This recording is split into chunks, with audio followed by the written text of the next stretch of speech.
ఓం నమ శివాయ. అందరికీ నమస్కారం. శివుడు సగం స్త్రీగా ఎందుకు మారాల్సి వచ్చింది?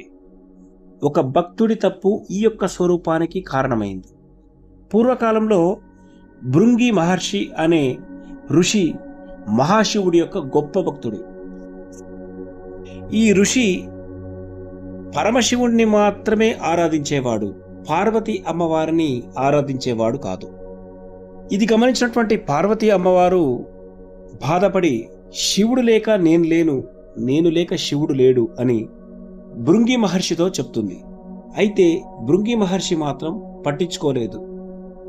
ఎప్పుడైతే భృంగి మహర్షి పరమశివుణ్ణి మాత్రమే ఆరాధిస్తాడో, అతని చుట్టూ మాత్రమే ప్రదక్షిణ చేస్తాడు. ఇది గమనించినటువంటి పార్వతీదేవికి విపరీతమైనటువంటి కోపం వచ్చి, ఆ అమ్మవారు మహాశివుడితో ఐక్యమై అర్ధనారీశ్వర స్వరూపాన్ని తెస్తారు. కానీ భృంగి మహర్షి మాత్రం ఏమీ మారలేదు. ఈ మహర్షి ఒక తేనెటీగలాగా మారి కేవలం పరమశివుడి చుట్టూ మాత్రమే తిరుగుతాడు. ఆగ్రహం చెందినటువంటి పార్వతీ అమ్మవారు ఈ ఋషికి ఉన్నటువంటి శక్తులన్నీ తీసేసుకుంటుంది.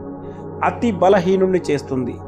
2 కాళ్లపై నిలబడలేని స్థాయిలో ఆ యొక్క ఋషి శక్తులన్నీ తీసేస్తుంది అమ్మవారు. అప్పుడు నిస్సహాయుడుగా ఉన్నటువంటి అతనికి పరమశివుడు ఒక 3వ కాలుని ఇస్తాడు నిలబడ్డానికి. అందుకే ఈ యొక్క ఋషిని త్రిపాద భృంగి అని కూడా అంటారు. అంటే 3 పాదాలు కలిగినటువంటి భృంగి మహర్షి అని అర్థం. ఇక భృంగి మహర్షికి అర్థమైపోతుంది, శివుడు వేరు శక్తి వేరు, 2 ఒకరే అని, శివపార్వతులు ఒకరే అని, అర్ధనారీశ్వర స్వరూపమని, 2 విడదీయరాని ఒకటే అని అర్థమవుతుంది. ఓం నమ శివాయ.